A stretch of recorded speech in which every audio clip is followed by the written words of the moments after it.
ready to feel the power?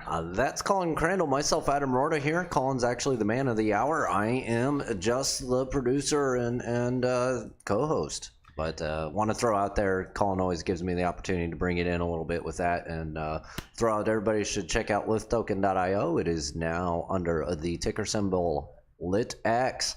Everybody that has bought from watching the show, make sure to get in our Telegram. I can walk you through the migration process. It is a one-to-one swap right now, and full liquidity over there, locked with LitX, which is really cool. A lot of people are looking for that, but we've got a good chunk of funds in liquidity there, and we're ready to go with a listing on July 15th over at Bitmark. Nice. U.S. exchange. Hey guys, what's up? Can't beat that. Listing coming. And you know, with a name like LitX, it's going to be lit. I mean, that's like a foregone conclusion, right? Mm-hmm. So absolutely, you guys don't hesitate, because I'm in some Lith token, and everyone's in some Lith token that counts. And you know, if you don't want to be left behind or left out of the celebration, you know, with everything there's a risk. So don't take money you can't afford to lose. But if you have some money you're trying to invest with, I think that this is the time to get in on the ground floor with Dr. Adam Roorda and team's great project. Absolutely. So many different things going on. This month is going to be just insane through the entirety of the month. At the end of this month, we're also launching an NFT marketplace for physical NFTs, doing it the right way. In fact, we have some patent pending technology surrounding that, which is pretty cool. So thank you, Colin, for allowing me to get that out there real quick. And with that comes some partnerships that are also a part of helping keeping this show going. So you guys saw it at the beginning of the episode here. Colin, we've got... we'll be on time, actually. Yeah, we're going to be good. Before, real quick, cross-trained MMA fighter. I've sold a few of the last few shirts. I don't know. Times are tough. I'm going to admit it. Money and stuff, gas prices this high, times are tough. So I don't know when I'm going to do another run of cross-trained MMA fighter. I hope this is not the last one ever, but it might be. So two things. If you want to help the show, and if you want to get a really comfortable, good-fitting shirt that looks great, cross-trained MMA fighter, we've got, like, I think 1 or 2 large, like 6 medium or 7, and like 1 small left. So hit me up. You'll be supporting. You'll get a hell of a deal. I'm really pretty much offering these at just barely above cost. You know, it would definitely help the show. So cross-trained MMA fighter, hit me up directly. That would be great on that. Yeah. So yeah, we got 2 great guests. Dr. Adam Roorda, we're gonna rock and roll and have a really good show here. So you guys remember, if you want to support the show as well, if you want to ask a question to Adam or I, will answer it whenever we can. We don't even ask you for a tip for that, although if you want to throw some in, you can. If you do want us to ask one of the fighters a question directly when they're on live, throw us a tip of any size, and we will get your question into that fighter, unless somehow it's at the end of the interview and we're just saying goodbye, in which case we, I guess, would refund your money in that case if you wanted us to.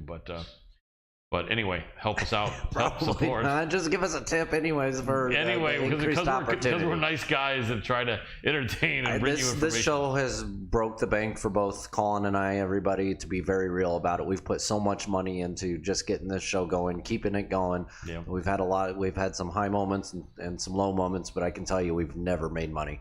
No, we really. I mean, we made a couple dollars here and there, but not enough to make up a difference. No, it's you know, because we put it right back in.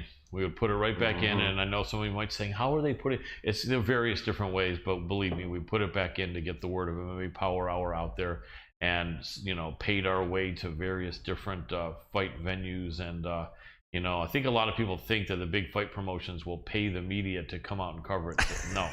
Sadly enough, not at all. They will feed us. It goes against journalistic integrity. Right. They will feed us. They feed us well, you know, when we're there. But all expenses are paid by the MMA media members. So, you know, I will say this: in the past, we've had some people that did throw in $100, $200 here and there. I think our highest, we did have a $300 sponsor once, but and we're super grateful. So we're not forgetting that. But for the most part, you know, umpteen thousands of dollars over a 5-year period put out by both Dr. Adam Roorda and I. But you know what? That's it. A startup, I guess you all say we're not crying about it, but any help, we would really appreciate it. You know what I mean? An extra, whatever it means to help the power, we really appreciate you guys. And we're so grateful for our longtime fans and supporters and friends.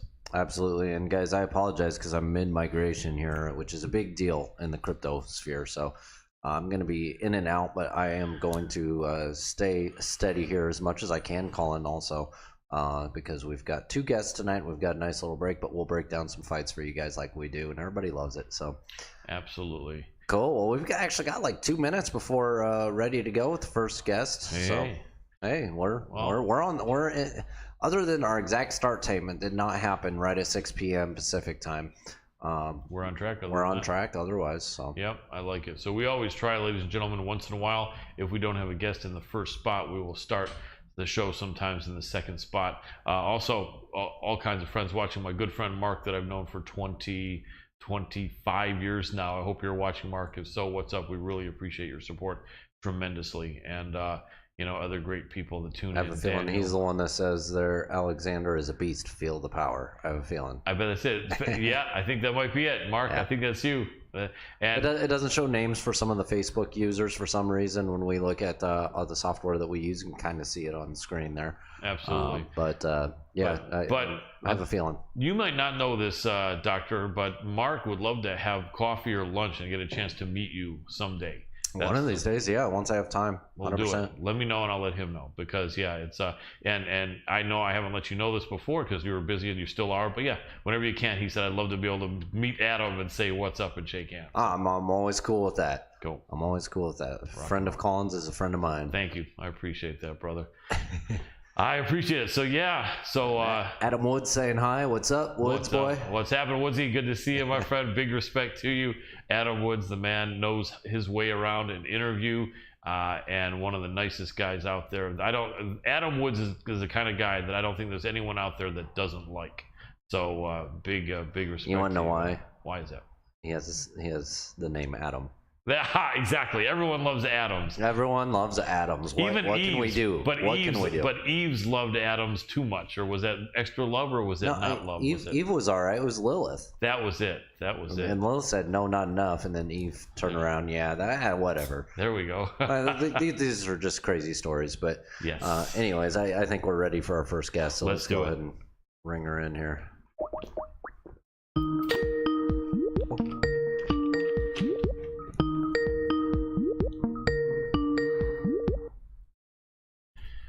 Hello, Emily. Are you there? Yes. Awesome. All we need you to do is hit the camera icon. It should be below where you see your face. And then when you hit that, we'll be able to see you. There you are. Awesome. Now, you can't see us, but we will definitely get you a copy of the show when it's done. You'll see it looks fantastic. But for now, if you see that you're in the frame, you're good to go, okay? Okay. Awesome. Let me give you a proper introduction. I think we're one of the few shows that does it formal like this, Emily, maybe because I'm old school and also because I see that's the way TV does it, and I respect you guys as fighters so tremendously. So here's how we do it. Ladies and gentlemen, super to have grateful to have this next guest on the show for the first time, joining in numerous other champions, top contenders, and amazing fighters. She is coming to the UFC with a big fight on July 16th against Jessica Panay. We're talking about Emily Ducote. Welcome to the show, Emily. Thanks for having me. My pleasure. So I'm excited to have you on. I've actually been following your career for a little bit. A lot of people may say that, but you'll find I'm someone that really means it. And how I can prove that, because a lot of people won't remember miscellaneous stuff like this. I was watching your fight with a girl that had some hype. I think it was about 5 years ago, and both of you only had a few fights, but she had some hype. And it was in Bellator, and there we go. My producer is going to help me pick it out. Go down. I think it was 2017. Even lower. And where is it? No. And it was before that. There we go. It was 2016, almost 6 years ago.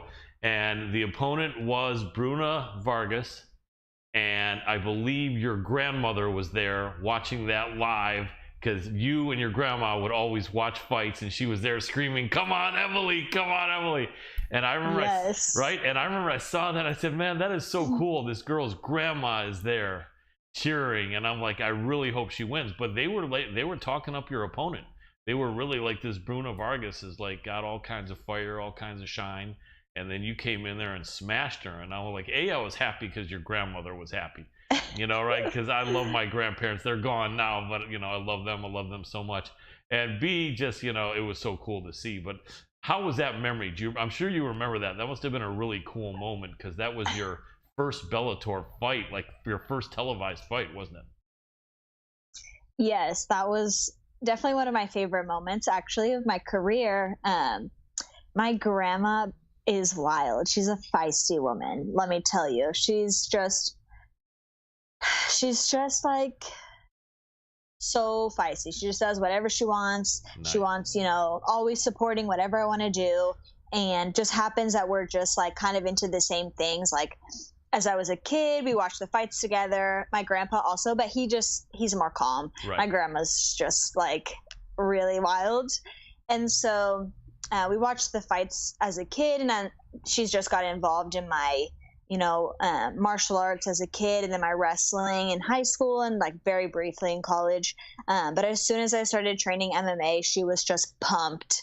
And so she came out for my Bellator debut, and it was perfect that I was able to, get the finish and have her there. And they actually brought her in the cage. I didn't know that they were going to do that, but wow. I turned around and she was like in the cage, and I was like, oh my gosh, this is the best thing ever. That's so cool. What a great memory. It's one of my favorites for sure. And especially, like you said, they were really talking up that opponent. I wasn't even signed with Bellator then. Wow. She was signed, and I was signed to like a 1-fight deal. And so after that is when they offered me like an actual contract, and I signed with them and fought with them eight times, and really enjoyed my time there. Learned a lot of lessons, learned a lot about myself and the sport. And so definitely bringing back that first fight memory, that was awesome. Absolutely. Well, I was just telling my producer that I think you're in a really good position, and I'm sure everyone wishes they got to the UFC when they were 23 or 25, but most people don't, and a lot of the people do end up kind of imploding. They don't explode in a good way. They just fall apart and start blowing up from the inside out when they start losing and can't handle the pressure. And so I was looking at all the people you fought. So I was telling my producer that any of the women that are not in the UFC that are badasses and can fight, you fought them pretty much. Right? Right. And so I was thinking I was going to look down and, when I looked at your stats, that you were like 32 or 31 or something. I'm like, damn, 28, that's like so perfect, because you're still really young, but you have all that experience and seasoning. Right. Me and my coach are very similar. So we always, like, whenever they offered a fight, and even if it was somebody that like I knew was going to be like a really difficult fight, I was like, we just looked at each other. We were like, well, let's go. Like, I was never really scared to lose. And now looking back, obviously you need to have a decent record to get to where, the high level. So that we kind of gambled with that. But, I just feel like I wanted to fight the very best. And that is why I'm here in the first place. So my whole career, whoever the best was, whoever they offered me, that's the fight that I wanted. Win, lose, or draw. Like, I feel like I learned my best lessons or had my best fight against those best opponents, because it brings it out of you.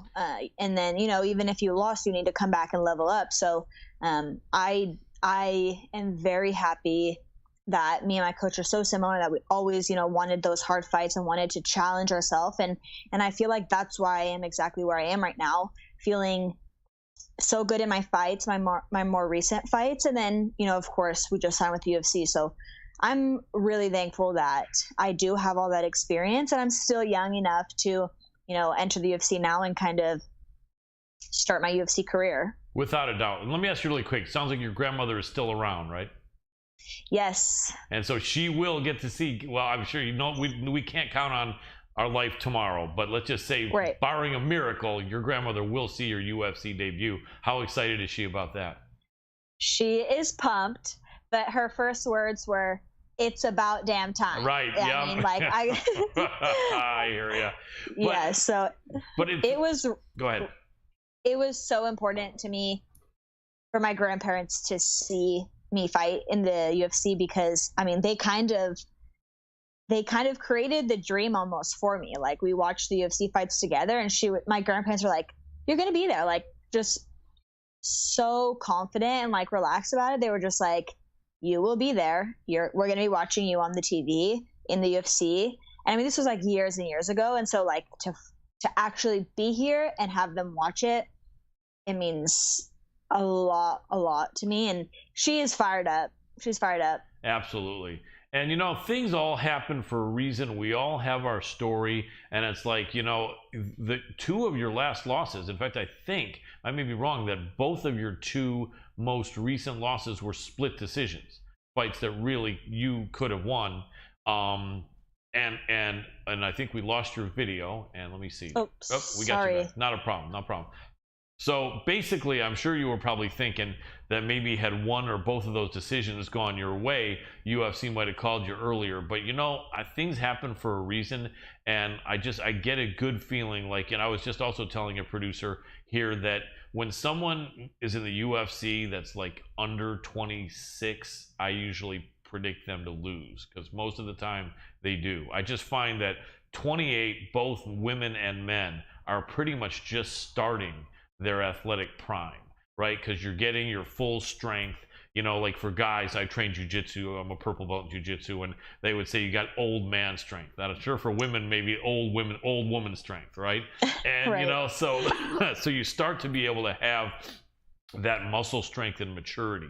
So I think you're in a really good spot. Not only that, when something takes, you know, longer to earn and is harder, you know, is like forces you to work so hard and grind so hard and be patient. I think it's that much sweeter when you get it. You know what I mean?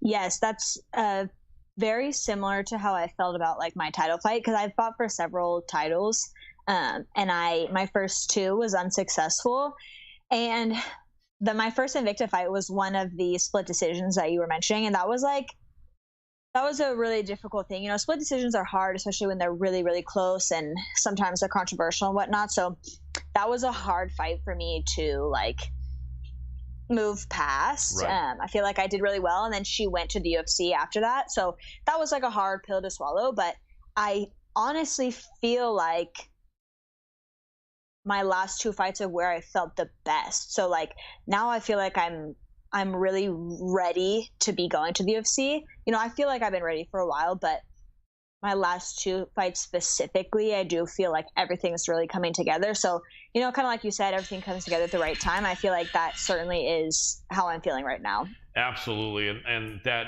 makes perfect sense to me. That's what I'm thinking. So it just seems like the timing is right, and you're your best you. You're probably the strongest you've ever been, and you're still super young. And because one thing I think a lot of people don't notice is maybe because the women's divisions haven't been around in the UFC as long as the men, a lot of women's divisions have the average age like a little bit older. Like I think there's so many women in the UFC that are over 30, a lot that are over 32, and a lot that are over 34, right? So at 28, you are still like way younger than a majority of the women there. And, you know, then I think some of the women that are 24, 25 just keep alternatingly losing, you know. So yeah, no, I think this is killer, and I think you're going to be in a really good position. So tell us a little bit about your background. I've noticed you got that wrestling, and I noticed that women didn't really have a lot of opportunity for wrestling in college, but I guess did you wrestle some in high school, or where'd you get that wrestling that looks like you're pretty confident with?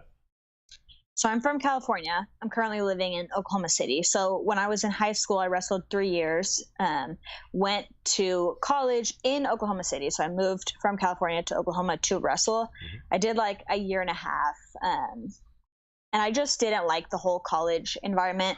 Not so much about the wrestling, but more just like the school and just everything together, like the schedule. It wasn't clicking for me.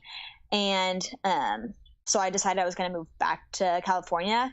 But before that, I, you know, tried a few gyms, and I found my coach. And like I said earlier, we're very similar in the way we view a lot of things. So he just made a lasting impression on me. And I was like, you know what? I'm going to stay here, and I'm going to start training, and I'm going to fight. And I have not looked back since. So he's been in my corner since my amateur debut, and every single fight since. Awesome. Who's your coach, and what team are you on? Are there any recognizable names that you train, people that you train with? So I'm at an American Top Team, Oklahoma City. So it's a branch of American Top Team, Nice. but it's really small. Like there's no big names or anything like that. We've got a bunch of fighters. We've got a bunch of regular people. and it is the best team for me. Like, I've been to many gyms, I've been to Coconut Creek, I've been to all those places, and I always just like to come back home. So for my camps, I always stay here, and I'll usually make a couple trips. I've got some girls that I like to go travel to. Sometimes they'll come here, and then I've got another Muay Thai coach that is friends with my coach in Florida, Daniel Mendez, that we work with. So I just alternate, but I always like to come back home to my home base. I feel like it's just perfect for me, the environment, the people. And then I get whatever training I need. If I need to go out and get some training with somebody, I'll go do that. Or if I need to get, a trip to Florida to train with my Muay Thai coach, we'll do that. But so I'm here. I don't know if I said his name. Giuliano Galuppi is the gym owner. He's actually my fiance as well. So cool. Pretty much just a gym lifestyle for us both.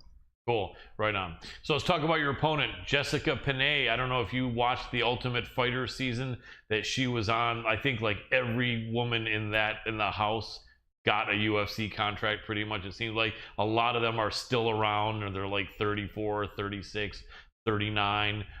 She's really good jiu-jitsu player. She's long, she's lanky, but she is 39 years old. It's a matchup that I think is a pretty good matchup, because I think Jessica Penne is tricky enough that no one's gonna like label her as a can, or as a bum because she's old, because she just won a couple fights in a row, and she's slick, and she could submit you if you're not really focused like that. But then I guess also it's not like necessarily fighting Carla Esparza or Rose Namajunas in your first fight either. How do you feel about what kind of a challenge Jessica presents, and kind of like what's your mindset going into that, as much as you want to share without sharing any secrets that you don't want to talk about?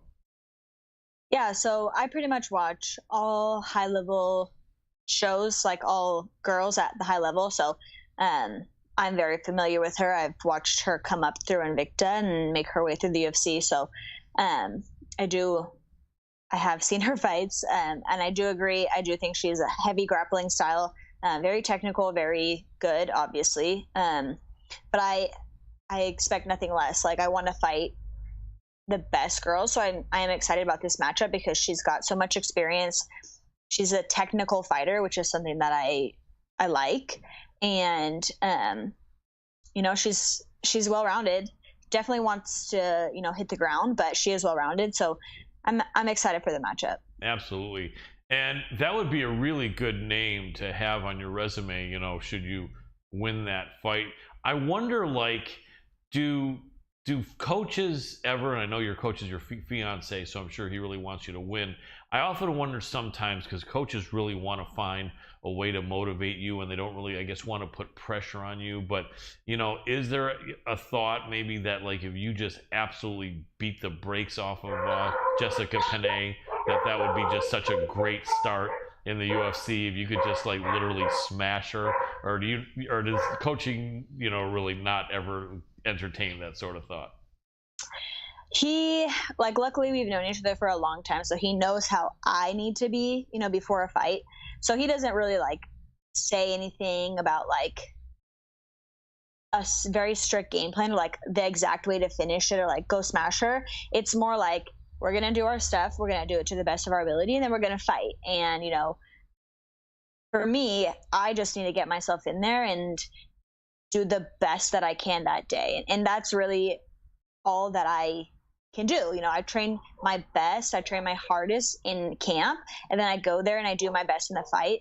And I just give myself the freedom to kind of be pressure free and to see where the fight is, and to try to, stay where I feel like I'm having more success in the fight. So, but yeah, he knew we were going to get somebody experienced. Like, there was no way we were going to get someone like a debut or anything. My record is just, I have a lot of fights. So, we knew we were going to get an experienced person, and we're looking forward to it. Absolutely. Because you fought so many great fighters, and you were fighting them when you were like 26, 24, 22. So, you definitely, I think, have that kind of calm. And that being the case, do you think the fact that you fought in so many televised fights, like I wouldn't be surprised if like 8 of your fights or 10 or something were televised with such high profile fighters. Do you think that's gonna stop this UFC like adrenaline pump or dump where like the bright lights and everything is scaring you? Like, I have a feeling you're probably going to be pretty composed whether it's a UFC or not based on your experience. Yeah, I think it will for sure help me. I am expecting it to be different, obviously, because it's a different, it's a much larger scale.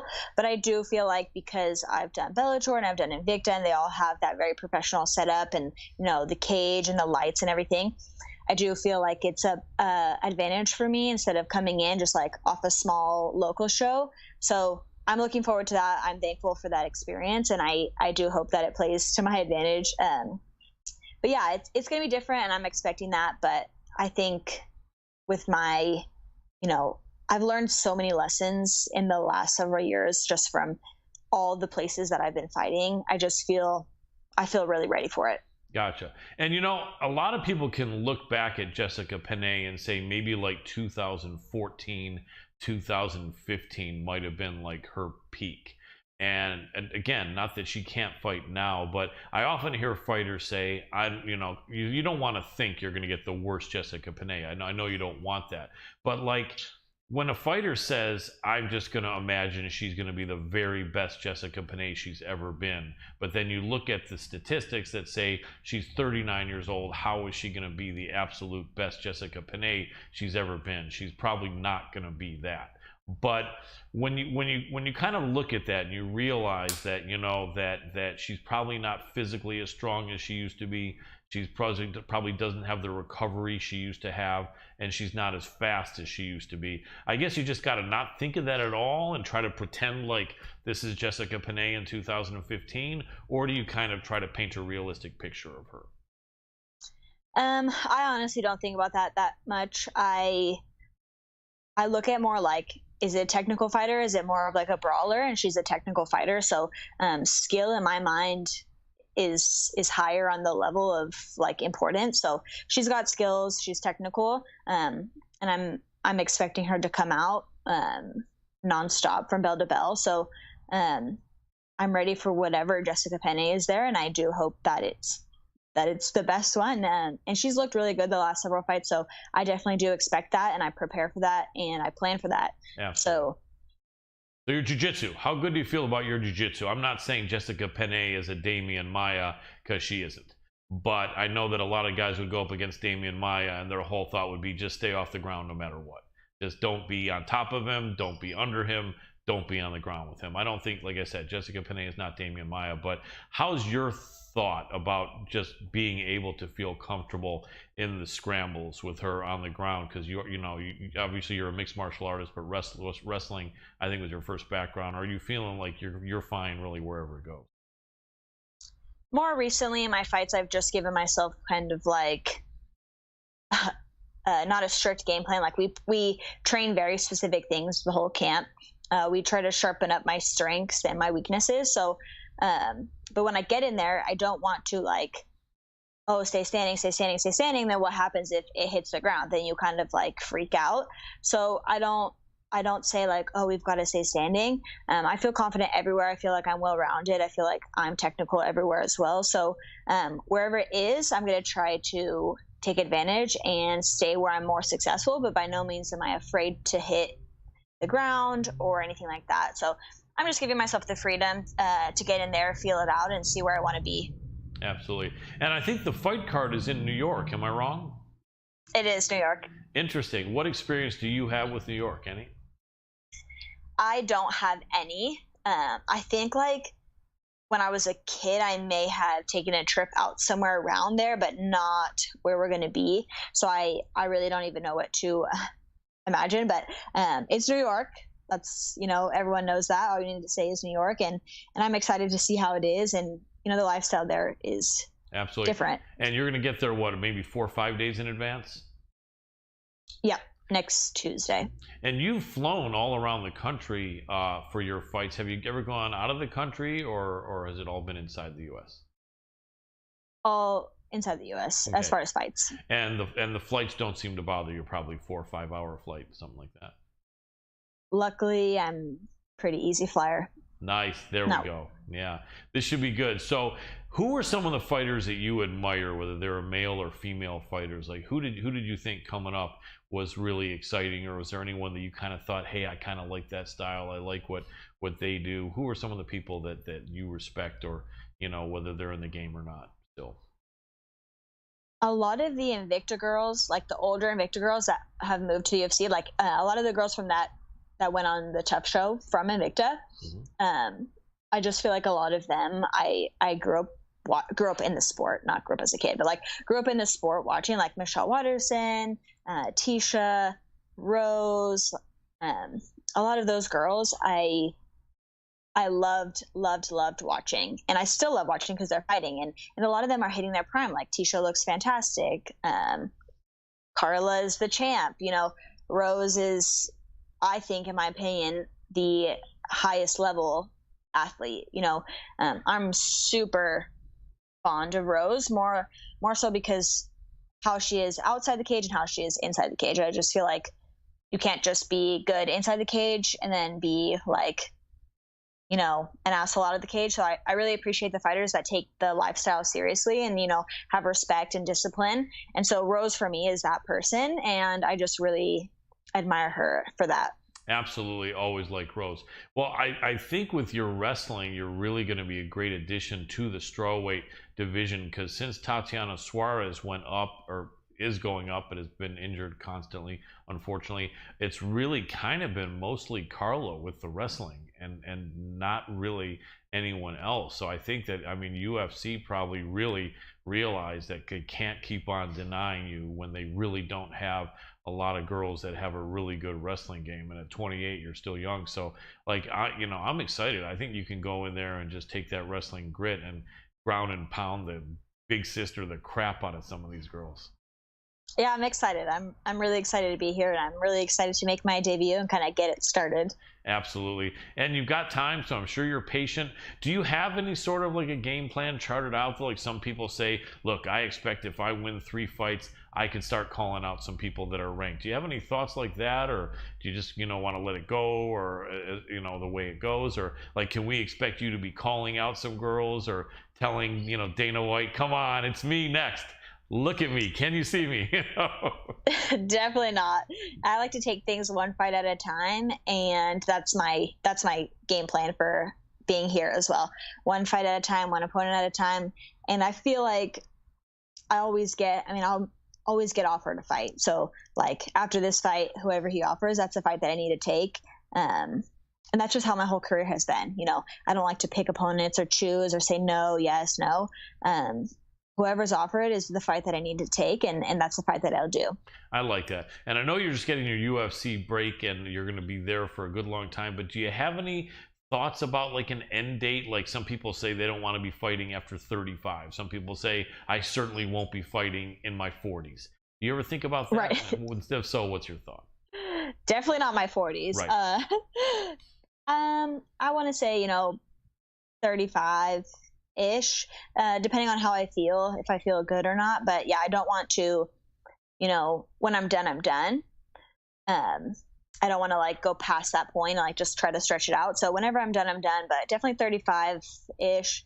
Have goals outside of the cage as well. So, but I will take advantage, and as long as I can do it, I certainly will. Makes sense. Were you surprised or happy, or did you have one way or another feeling when you saw Joanna retire, put her gloves down in the cage after she got caught with that spinning back fist by Weili Zhang? Yeah, I'm not surprised, just because she's so successful out of the cage as well. But definitely felt sad about that. She's super, super good, and I watched all of her fights probably 10 times. So she's somebody that I thoroughly enjoyed watching and studying and learning from. So that was sad, but everyone's got to do what they got to do. If it's her time to move on, then it's so hard. Like if you don't want to be fighting, like you can't be fighting. This is not something that you can do like half-assed. Like you've got to be in it. And I think she wants a family and she wants to pursue like other careers. So I think that's the right choice. Absolutely. I mean, I was there in the press section when she fought Weili Zhang the first time. I felt she won that fight. And not only that, you saw that she was fighting even though her head was becoming one huge hematoma. I mean, that was insane the fact that she could handle that kind of pain. And I remember after the fight, I was talking, it was my turn, or I was up talking to Dana White in the post-fight press conference, and I forgot how I phrased it, but I said, what would you say, something like, to people that feel that the wrong person was given the decision? And he said, well, I don't know. He said, how many people here felt Joanna won? And me and several people put our hands up. And I just, that was one that I felt bad about, because I felt, man, she fought so hard. I thought she just won, that she just edged Zhang. She sacrificed her head blown up like that for who knows how long. And I just felt like, damn, to give her the loss in that situation but she just, she's a beast. She didn't cry any crocodile tears or anything. But these close fights did you have the same feeling? Did you think Joanna won, or did you feel Weili, or did you feel that one could have been a draw? I haven't watched it recently enough to speak on it, but I do remember it being like an amazing fight. So I would need to go back, but I certainly can understand in those super close, decisions. It's so hard. Like, I understand it's hard for the judges, but I do feel like we're seeing it all the time with these decisions, and it's just, it's crazy sometimes. Sometimes it's a close fight and it could go either way, but sometimes it's not, and it's just like, it's totally life effect. It affects the fighter completely. So it's crazy, those decisions so close like that. Absolutely. So we're only going to keep you maybe 5 more minutes or so. But first, I'd like you to have a chance to shout out if the project that you're talking about, like projects and stuff that you have other interests in. I think you mentioned that when I was talking about you retiring or anything. Is there anything you want to shout out? Anything you're involved in now, or anything you want to plug? Feel free to go ahead. I'm not involved in anything yet, but I do want to get involved in like the rescue world, dog rescue. Oklahoma's got such a, I don't want to say crisis, but it's almost a crisis. Sure. All these dogs and stuff, getting dumped, and the shelters are overflowing, and it's pretty sad. And I've got rescue pitties, and they're just my favorite thing in the world. So I do want to get involved something in the dog world after fighting, or at the same time, maybe a couple years down the line. Not sure exactly what, but I've got some dog training friends and I've got some rescue friends. And so down the line, I want to kind of line something up. That's awesome. I respect that so much. At the end of every show, I shout out, among other things, for people to take care of their pets, because that unconditional love is so amazing, and they really deserve that care and love. So yeah, from one animal person to another, I really respect you for that. Before I let you go, can I get your opinion on some upcoming women's fights? Sure. Awesome. Dr. Adam Roorda, my producer, if you can queue up those fight odds, and being that there isn't a certain website that is sponsoring us, we're not going to shout out any website's name like a lot of these other shows will do, but we're going to say it's the fight odds. There we go. Okay, so as far as women's fights this Saturday, there is an interesting one. Cynthia Calvillo against Nina Nunes, who used to be Nina Ansaroff. She is the partner of, Amanda Nunes. That's kind of an interesting fight. They've got Cynthia Calvillo slightly favored. To me, that's like, I don't know which way to go on that. Can you give me some insight from your vantage point as being a professional fighter, what you think we're looking at there, and what you think might give one of them an advantage? Yeah, that is a really interesting fight to decide. I think Nina's striking is really good, more so because she's got power. Like, I feel like she hurts girls when she lands. She's a really heavy hitter. But then, the last fight, or the last 2 fights on the ground, she was having, some trouble. So yeah. Cynthia Calvillo obviously is a grappler who wants to hit the ground and had some trouble striking in the last few fights. Albeit she was at 125, right, which is a huge difference. Right. So like, a lot of people don't understand that, and I can speak on it because I was fighting 125 in Bellator, which is not my division at all. Oh wow, that's right. I forgot about that. It makes a difference. So I don't know if Cynthia, I don't know what she walks around at, but 115 to 125, that's a difference. So she was fighting 125. Now she's dropping back down. I think that we'll see a better Cynthia. Hopefully the weight cut's not like a problem for her. and I know she's been working on her striking, so I think she's going to look improved striking, and I think she's going to look to hit the ground. So I think it really comes down to Nina's wrestling, like if she stops the takedown and is able to keep it standing. So that's super, super close. I do want to favor Cynthia, but I also would not be surprised either way. Yeah, makes sense. It is really close, but I appreciate that analysis. And then let me see if I can see if there's another women's card on this Saturday's UFC. Dr. Adam Roorda may be below that. Oh yeah, there we go. So here's this is a weird one to me, and I don't know why I'm saying weird, but it just seems like an unlikely matchup. But in a way, I almost feel like this is another matchup that someone might put their gloves on the ground at the end. You can tell me if you agree. We got Antonina Shevchenko, the sister of the Bullet, against Courtney Casey. And I have nothing but respect for both of them. They're such tough, rugged girls. Courtney Casey's been there for years. She's fought everyone. She has some good wins. She has several losses. Antonina Shevchenko came into the sport late. I think she was like 33 in her first UFC or fight or something. So she did come in when she was already a little bit past her prime, and she had some great moments and not so much lately. And so kind of an unusual match. What do you think of what this match means? Who might have the advantage, and if someone might put their gloves on the cage octagon floor at the end? Right. I do think it's an interesting match. I think I have been a fan of Courtney for a while. I think she's really good, and she's just had like not great luck with decisions or matchups. But like, I thought in the very beginning her jiu-jitsu was like really, really good, and then her striking also, I do feel like she also has power. I think she started at 115 and then moved up to 125. She spent a lot of time at 115, and more. Yeah, I think she's like really big for 115. Tall. So I think that's why she moved up, and I think is probably a good fit for her. She filled out, and I think she's a really good, tough 125 that's just had like not great luck with decision. I think she's had like a lot of like split decisions that she thought she won. So that's just a bummer. But as far as matchups, like I think she's going to try to stand. Obviously, Antonina just lost via triangle by Andrea Lee. Yeah. So she might try to hit the ground. I do think her grappling is much better than Antonina's. So, but Antonina has to know that, right? I mean, she has to know she's a striker that everyone's going to try to take down and finish on the ground. So hopefully since her last fight, she's kind of improved either the wrestling or the grappling. But I do think maybe this favors Courtney. Yeah, I think you're probably right. You know, one thing I've wondered, and it doesn't matter whether it's men or women's fighter, but since you're a women's fighter, what if you had a sister who was competing as well, and she started after you, and she kind of wasn't as good?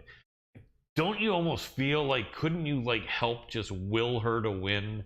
You know what I mean? Don't you feel like if she was losing, couldn't you just put your toughness, your skill into her head and your confidence and just will her to win? I guess you really can't, can you? It's such a hard thing. I think it depends on the type of person, like how they look. They look like they're like close, and like Shevchenko's are like helpful and whatever, but like you could have like a totally competitive family. Like I've seen that before also, where it's like they're almost competing against each other instead of helping. Right. So I feel like the two of them are helpful, and like, obviously she wants to see her sister win and be as successful as she is. So I think that's the case with them. I just think that she's not her sister. Like they're totally different fighters, totally different style. So, but that would be super difficult to have a sibling in the sport, but it just depends on the type of people they are. Yeah. It makes sense. I mean, one thing I'm sure is that with Valentina being very successful, she's probably not forcing her sister to go take a second job or anything like that, I would imagine. Right. So, so there's that. But okay, so then other than that, I think the last thought I have is the rematch, Juliana Pena and Amanda Nunes. So no one I know has a crystal ball, the old saying where you can look in and see the future, even fighters. But so many people that are not fighters are just baffled by this rematch. They're thinking, okay, was this a fluke? Amanda looked like she was out of gas in the second round. She looked like she was not prepared. She looked like the worst Amanda Nunes ever. So there's a lot of people embracing that, saying, okay, I can get Amanda at only like a 2.5 to 1 favorite. This is like the easiest money ever. Then you have the people that are saying that's complete crap. This is the first time someone stood up to her. Juliana Pena is known for being rugged. She's known for being really scrambly on the ground and really slippery and really strong. And if she beat her once, she can beat her again because she's in her head. What's your thought? I'd love to hear you break this down, and then we can let you get back to your night. This is also one that I'm not sure. Like, I think you've seen Amanda like look really, really good, show up and look amazing in fights, and you've also seen her show up and not show up. So it really depends if Amanda shows up, like how seriously she's taking it. You know, she changed gyms, she's doing other things. Like, it depends. Like, is it her priority? Is she about to retire? Like, there's a lot more that goes into it other than just like the fight. However, I think she wants to get that win back, you know, knowing that, like, if you watched it, you know, like, that is not Amanda's best. She definitely didn't show up, you know, gassed out or allowed Juliana to like bring her into a brawl instead of, you know, fighting more technically. So I hope that she shows up more technically and does not engage in like an all out brawl and gas out, you know, in the first round. It's 5 rounds. Like, so you need to, you can't go 100% in round 1, which is what I think happened. I think she allowed Juliana to kind of get in her head, and she brought the brawl. Like she always says, Juliana like is a tough, gritty person, and that, I think that brought out like a brawl in Amanda. So I'm hoping that Amanda fights a little bit more technically, you know, picks shots and doesn't go so hard in the first round. But yeah, I also wouldn't be surprised because Juliana knows how to beat her, you know, push the pace, bring the fight, you know, make her brawl. So I think it just depends, you know, Amanda, did you go back and change what, you know, the mistakes that happened, or are you just going to go out and say, oh, that was like not me, I'm going to show up this time? So I don't know. I'm leaning towards Amanda, but also wouldn't be surprised with Juliana. Like, rematches are crazy, you know, it just depends on who learned what lesson in the fight. Absolutely. Do you tend to watch like all the women's high-level women's fight out there, or all the women's and men's fights out there, or hardly ever? Like, how much of a MMA fan are you as far as your viewing habit? We watch, you know, I watch all girls, especially 115, 125. I just like to study and learn. But I'll watch any girls fight any weight at the high level, you know, Bellator, LFA, Invicta, UFC. I'm watching all those fights, men or women. Awesome. Emily Ducote, it's been awesome having you on here. Let us know where we can support you and reach out to you if people wanted to be a fan of yours and cheer for you or buy any merch you have or anything. What's your best social media? And if you have a website, feel free to shout it out. Most active on Instagram, so follow me there and you will be up to date on all things Gordina. Awesome. Well, that's right. Gordina is your nickname. I like that. And we are going to be cheering for you. Like I said, you know, I've been watching you for 6 years now since that fight your grandmother was at. And I think you're going to kill it in the UFC. Look forward to you to see you kind of putting a little bit of a hurting on Jessica Pena and getting that victory a week from Saturday. Thank you so much. I really appreciate it. You're very welcome. You take care and we'll talk to you soon. Okay. See you. And that was Emily Ducote. Very nice woman. I really like the position she's in, Dr. Adam Roorda. Super seasoned, but still only 28. I don't think she's going to get nervous or have any big adrenaline dump. No. And I think Jessica Pena is in trouble. I think at 39 years old, they're letting like a little strong pit bull out on kind of a somewhat weakened, older, medium-sized dog, I think, in this case. Yep. I agree. Yeah. So it was Emily Ducote, and she is super cool. We'll see her fight Jessica Pena on July 16th. Now, Dr. Adam Roorda, let's look and see if we may do the Colin and Adam breakdown that a lot of you enjoy so much. And let's see, we got bottom of the card. So that, you know what, this guy on the right has got some steam. Saeed Yokub Kakhramonov is a tough guy. I think he's got a great record. I don't, what is he? A 9-2. I don't know his opponent that well, and but I would imagine he's going to be a pretty big favorite. Ronnie Lawrence, actually, I think he's coming off a win, isn't he, or is it a loss? It's coming off a couple wins. Okay. Yeah, a couple. He beat Mana Martinez. You know what? Wow, 4 wins in a row. Is it 4? Is it more? He's got 4 wins in a row. Yeah, 5 wins in a row. So this is gonna be a tough fight. I would bet you Kok Romanov is going to be favored in that fight. But let's see. Let's take a look. I would bet it's just a question of how big. No, wow, he's not. He's not. Ronnie Lawrence, slightly Lawrence. favored. Interesting. So you know what? I would have to look more into their fights. I don't want to take too much time to do with it, because most of you guys are not familiar with them. It's gonna be a good fight, I think. Very, very good fight. Hey, worth watching. Learn about him. It looks like, especially Ronnie Lawrence. It sounds like, or looks like, just Tough. Yeah, it just looks like a tough. Yeah, both guys are tough though. So the next fight is very interesting. Kennedy Nzechukwu. And I'll tell you, Adam, he told me, and I know he's such a nice guy. He's like a friend. He's like a gentle giant, Kennedy is, and he doesn't worry if people butcher his name. But I actually said, I think I told him, Kennedy, my mom was English as a second language teacher. I just really want to know how to say it. And I learned how to say it. It is Kennedy Nzechukwu. And virtually nobody pronounces that right. People call it Nchukwu or Nzechukwu, but no one says it the way he says it, which is how it's supposed to be, Nzechukwu. And he is a super, super cool guy. Big man, 9-3, over there in Fortis in Texas. He did come off a loss, although that was really close. That last fight, I think, was, split decision against Nikolai Negumereanu. I thought Kennedy won that fight. Yeah. A lot of people did. So that sucked. Kennedy has got to be really... A real bummer when that happens, but it does. And now his back is kind of against the wall. He's got 2 losses in a row. The one before that, he did get caught with an elbow, but he did not lose that Negumereanu fight, and they gave him a loss. So he's going to be out for blood. He's a big man, full 6'5". He cuts probably from like 235 or 240 to make 205. Big, strong man. He's only, 29 or 30, I think? 30 years old, yeah. Right in his prime for a light heavyweight. Right in the center of it. Carl Roberson, Baby K, fought mostly at middleweight. He's 6'1". He's giving away 4 inches in height. He's a year older. 3 losses in a row, but look at that, against 3 killers. He lost to Marvin Vettori. But the one thing that might be key is he got beaten fairly easily and early by all 3 of them. 3 of them, yeah. He got subbed by Marvin Vettori in the first. He got subbed by Brendan Allen in the first, I think it was, and then second. So this fight, I mean, people are gonna say you're getting a healthier, less dehydrated Carl Roberson here, and Carl Roberson has fought some bigger names, albeit in a lower weight class. So that can be also a factor.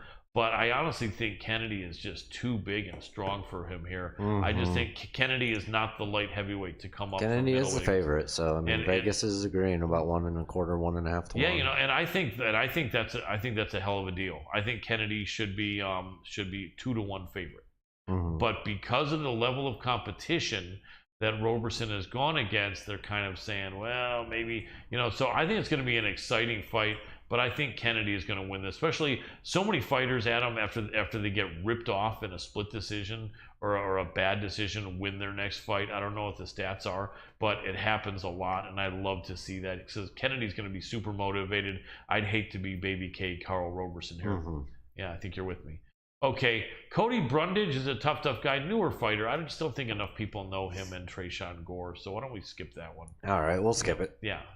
Okay, go straight to Shevchenko against Casey. Yeah. Okay, let's talk about that. So Shevchenko is 37 years old. She didn't start in MMA till she was like 32, and the UFC at 33. She's lost 2 in a row. She's lost 3 out of 4, and she's lost 4 out of 6. She did beat Lucy Pudilova, and she did beat Ariane Lipsky. She just looked bad. Her grappling looked really weak against Andrea Lee and against Casey O'Neill, although Casey O'Neill is a tough girl. Andrea's pretty tough as well. Courtney Casey, though, also, who's fought mostly at strawweight, a weight division lower. Let's see, was even her last fight at flyweight? You know, she fought. Yeah. Oh, yeah. So she has been fighting at flyweight for a Yeah, I little was just bit. gonna say it was against Yeah. Jojua. She lost Jillian. She lost to Jillian. She lost to JJ Aldrich, and then she did beat Liana Jojua. So she's been at flyweight for a minute. I was worried that she's only been at flyweight for maybe a year, but she's been at flyweight for about 2 years now, maybe 2.5. In all honesty, I think, and I like that. I like that Emily didn't want to mention that one girl is going to put her gloves down at the end, because maybe she might have thought that, or her saying that might have been disrespectful. But, and I'm not trying to be disrespectful, but me and Adam have been calling a lot of retirements lately, not calling for retirements, but calling the fact that if fighter X loses this fight, he or she will probably retire. I mean, I was calling for a retirement from both Miller and Cowboy. Yeah, well, Miller, but... I didn't think, but there was a possibility. And then another one, you and me called a couple more. But in this fight, I feel, how old is Courtney, the cast iron Casey? It's 35. 35. Okay, so it seems like a winner and in fact, you know what I think? I think we both said that if Cowboy and Jim Miller both beat the crap out of each other, and one of them barely won, and they both got beat up, and neither of them looked good, they both might retire. I may have been with you on that, but I think I felt if Jim Miller wins earlier, then he wouldn't. But it seems like nobody is retiring off a win, man. It's almost you almost never seen it. Khabib Nurmagomedov and a couple other guys. But I think in any case, I really feel like the loser of that fight retires. Mm-hmm. The winner probably not, but once again, I'm going to say this. If the winner barely wins that fight and doesn't look good, then I wouldn't be surprised if they both retire. But like we we're just saying, it's hard to leave that crowded light of fame and not fortune, unfortunately, but of being a famous UFC fighter. Anyway, I have no idea in that fight. I'm leaning Courtney Casey, like Emily said. How about you? I am too. Yeah. That's a good dog pick there. Yeah, it's just right. She's about plus 150. All right, next fight up is not that one. I mean, that is what's up next. But oh, it is. Yeah. Sorry about that then. Okay, so Ricky Turcios, I believe that's his opponent. There's a hobby. So Turcios, I think, did win the Ultimate Fighter a couple years ago. He trains with Team Alpha Male. There we go. Yeah. And so he trains with our next guest, Josh Emmett. We'll have to talk to Josh a little bit about Ricky. And so Ricky won the Ultimate Fighter, and then I guess that was his win was in February of 2020, and then that would be below. That would be shown under exhibition, I think.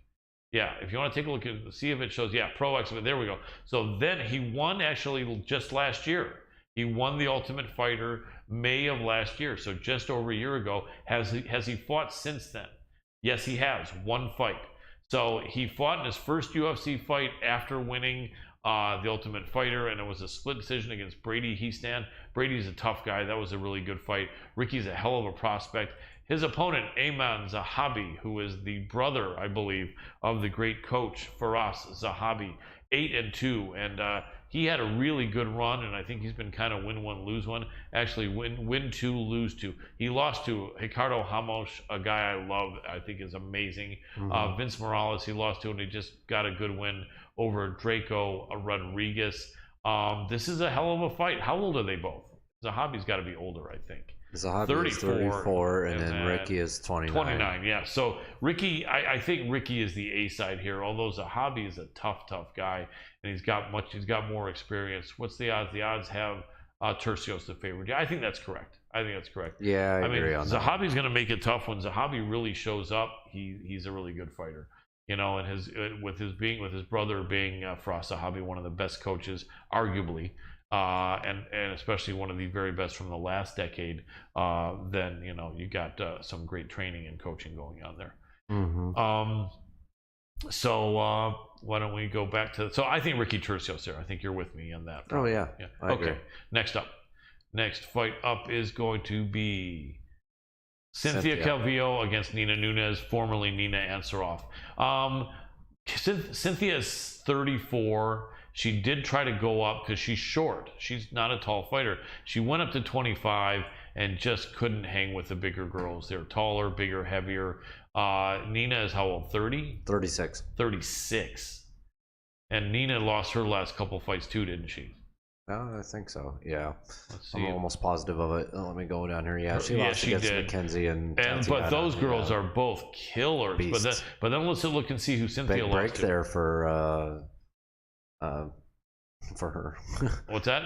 A big break there for Nina. Getting to fight someone, but then again, I think Cynthia's been fighting killers too. Let's go back and see. Yeah, but there's a big break between fights. Oh, she had a baby. She had a baby with her and Amanda Nunes' I was just gonna baby. say that has a lot to do with it. Yeah, this is only going to be her second fight back after having a baby. It's going to impact the fighting, but maybe coming back. The first fight back, I think, might have been why she wasn't in that good form. But the second fight back, especially as bad as she looked against now we're looking at Cynthia, right? Yep. So Cynthia lost to 3 killers as well. They both have lost to killers exclusively. The only thing is that Cynthia's been losing to killers at a heavier weight at 125, and Nina's been losing to killers at her own weight. But but she actually made a really good fight against Tatiana Suarez, and off of that fight, I think a lot of us thought that she would be just fine against who was that last fight against Mackenzie Dern? A lot of us. I thought if she started to stuff the takedowns from Tatiana Suarez takedowns are 10 times better than Mackenzie Dern probably could ever dream of. And so a lot of us, including the odds makers, thought she has a good chance of shutting down Mackenzie and piecing her up on the feet, and she didn't. But then again, I guess Mackenzie maybe possibly has better hands than Tatiana Suarez. I think she probably does, and she's a really aggressive fighter. So either way, though, that was kind of a surprise. So they both looked really bad. One is 36, one is 34. You know what? Nina Nunes, Amanda's got money. I don't know how much. I hope they have millions of dollars because Amanda's a nice person. I'm sure they do. Yeah, and so in reality, Nina doesn't need to do this. And at 36 years old, if she's going to be getting busted up again, probably Amanda's just going to probably say, yeah, done. I don't know that. I'm not trying to say that she's the boss of Nina, but she's probably just going to say, please, no more of this. Nina might be the boss after she this. Might be. She might. I mean, she had a kid. Yeah. She might. Yeah. I don't want to even think about that. Yeah, but yeah. Although I do think possibly if Nina loses, I really think she may put her gloves on the cage. Cynthia. We'll find out. Yeah, Cynthia may be the same. I think the fact that Cynthia was losing to the bigger girls gives her maybe an advantage here where she's going to be back in her correct weight class. But it was so hard for her to make the weight, and she's 34 years old. She's not getting younger. Here's what it comes down to. If Cynthia Calvillo has a bad weight cut, it's going to be a really hard fight. But if she doesn't, I think she beats Nina. What do you think? Yeah, I mean, I'm gonna have to agree with that. I think it's pretty clear. I'm with the odds makers on this one. 1.5 to 1 Calvillo. Yeah. So Calvillo. By the time we get there, it'll probably be 2-1. Yeah, I would be surprised, but yeah, because Nina. I mean, even though the money isn't Nina's, Amanda's. They probably have a joint bank account, or Amanda probably gives her whatever she wants, money-wise, and so Nina she doesn't need to do this. Not that she's not a fighter, because she's always been since before she even met Amanda Nunes. She was a professional fighter. So she's a warrior, but I don't know. I think maybe not this time. Okay, then we have Mr. Malarkey. Mr. Jamie Malarkey. The guy is tough. He did lose his last fight. Let's look at Jamie Malarkey's last fight. He lost his last fight against someone really good. Jalen. Yes, Jalen. And Jalen, you guys just saw, has been on a killing streak. Jalen is like, man, he's like the Kevin Holland of the lightweight division, but he's even stopping people more often and more brutally than Kevin. Man, but Malarkey hung in there, man, he hung in there for two, almost 2 rounds. Over a full round, yeah. And he's a tough guy. I think that Michael Johnson is a big drop, and it's, I know people are going to say 10 years ago, if you put Michael Johnson in a time machine, he's not a big drop in talent against the Jalen Turner, but there's no time machine. So this is what, a 38-year-old Michael Johnson, or 39? Can you take a look? We're talking 36 years old. All right, but I mean, listen, he goes a lot longer in those fights than Mr. Malarkey does. Yeah. So I think you're full of Malarkey. I love that. Well, you just saw he's lost 4 out of his last 5 fights. Michael Johnson is a tough guy, but in all honesty, man, This is Jamie Malarkey. I feel like this is Jamie Malarkey all day, and I like Michael Johnson. I know he's I'm actually going to go with Johnson on this one. I'm going to stick Johnson. I think he's a good dog pick in this one. I think he is going to come out. I think he's also been up against world beaters a little bit more in his losses, so I think that has a lot to do with it. He has, but also, even though he's 36, I think he's turned pro when he was like 22 or 3. He's got a lot of mileage on him. I like him. It's a good thing, I think, in this case. Yeah, all respect to Michael Johnson. He could beat me in 4 seconds in a fight, but I'm not a fighter and I'm old. So I never throw it out there that these guys suck ever. All respect for these guys. I think in this case, though, how old is Jamie? Like 29, 30? Sorry. He's younger than that. Let me see, because if he's too young, then I don't like that either. But if he's like between 27 and 31 or 2, 27, this is Jamie Malarkey. But we'll see what happens. Michael is way more seasoned, and Jamie is just 2 years over the hump. I fade almost everyone under 25. But anyway, all right, Chase Sherman. This is a weird fight. We've had both men on our show. Yeah, I think this is a really weird fight, and Chase. Look at what's going on in the last few fights there, and this is Jared. And that's Jared. Jared's lost the last 3 out of 3, and in the UFC he's 1-4. Chase has lost his last 4 out of 4, and in the UFC he's 1-4. So someone is getting cut after this fight. This one 100%. So let's examine here with our MMA Power Hour magnifying glass the fights. Well, first of all, the odds got to be close. Wow, they've got Jared almost 2-1. Okay, yeah. I actually agree with that. I think so too, because Chase in the last... See, here's the thing. Chase had an unfortunate matchup with Alexander Romanov. Romanov's a beast. They scheduled him to fight, and then the fight was canceled. And then a week later, it just seemed like Chase didn't have any steam left. I don't think making the 265 weight is a huge thing for Chase, but I don't know, just maybe staying in shape. And I think Chase has some injuries. He's a tough guy, but he looked really bad. He looked kind of like he didn't really want to be there. All respect to Chase, and I hope Chase is understanding that, because Chase is like a white guy from the streets in the country, and all respect to you, Chase. I don't want you to come and knock all my teeth out, please.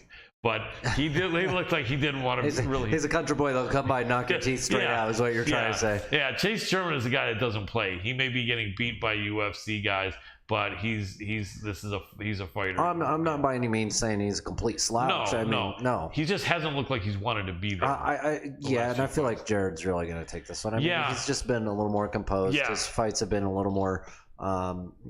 His losses, they suck. When a fighter loses, it sucks. But I think he's had better losses. I thought he beat Arlovsky. I thought, he lost to Romanov also. This is Jared's file right here, right? Yep. Yeah, so you know what? Getting submitted by Alexei Olenek, the guy's got like 30 submissions on his record. He's old, but the dude knows his grappling from Russia. And then, so there's no embarrassment there. You get under Olenek, or even on top of him, he Ezekiel chokes you or scarf chokes you or something. Arlovsky, I felt he won. He lost a split decision. And then Romanov is a beast. He went longer than Chase did. So this ledger doesn't look as bad, even though it's 3 losses. And probably this is the win for Jared Vanderaa, I would think, more than likely. Yeah, and I'm actually wondering what the odds have. The odds have it the same way. Yeah. I agree with Vegas. Yeah, 1 3/4 to 1 favorite Vanderaa. It's not very often I agree with Vegas, actually. I'm realizing that, but I'm agreeing here. So. Yeah. Okay, next fight we have is going to be Douglas Silva D'Andrade against another Nurmagomedov. Saeed is, I think, the cousin of Khabib. We actually saw Khabib's other cousin. There are 2 Nurmagomedovs in the UFC bantamweight division. These 2 are brothers. Umar and Saeed, right? I think Umar and Saeed may be brothers, or they're both for sure cousins of Khabib. Yeah. So they're either brothers or they're cousins on a different relative. But a scary thing is, I think a lot of the Dagestani guys try to stay in different weight classes than each other. especially relative. So I guess it couldn't be done. Saeed and Umar are like on a collision course. I know that. Saeed's 4-1 in the UFC. I mean, he's on a. And Umar, I think, is 3-0 in the UFC, or 4-0. Yeah. And you know, so Saeed did make short work just of look Cody. at his one losses. And Raoni Barcelos is very tough, and that was his second UFC fight only. Saeed is a beast. He's really tall for the division, isn't he? Like what, 5'10"? He's 5'8". 5'8", and it's 135. So he's a tall 135er. Silva de Andrade is 5'6", 37 years old. Silva de Andrade is a tough guy.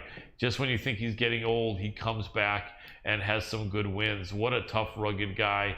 He's fought a lot. Look, he got stopped by Piotr Jan, but nevertheless, he fought Piotr Jan, Rob Font, Marlon Vera, Lerone Murphy. Wow. They haven't given. No, he's good. Yeah, no slack cut. No, you haven't been given a bone ever. It looks like De Silva. This is one of the guys that's so shredded. It looks like he probably has a 12-pack. If you could look under his breastbone, chest, you know, he's got this guy so shredded. But I've got to be real about this one. I agree with the odds makers on this one, about 3-1 also. Saeed. Yeah, the Nurmagomedovs are, you know, I think there's one that's not related to Habib, so he may not be a killer, but all the Nurmagomedovs that are related to Habib are killers. I mean, they fight with so much pride, A. B, they probably don't want to embarrass cousin Habib. And C, I think Habib really will get up, and Habib's in a great position in life. He's got tens of millions of dollars, but I really believe that Habib, for his cousins, his brothers, teammates, he will get up at 6 o'clock in the morning and do road work with them and hang out and train all day with them, and because he's just that kind of a guy. So, you know, when he's coaching them, he cares.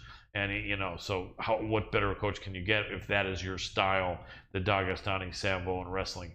So yeah, I think Nurmagomedov, you know, he may, Silva de Andrade may have his moments, you know, he may have his moments and he's going to fight hard, but I would say Saeed, wins that one. So then we have the co-main and the main left, right?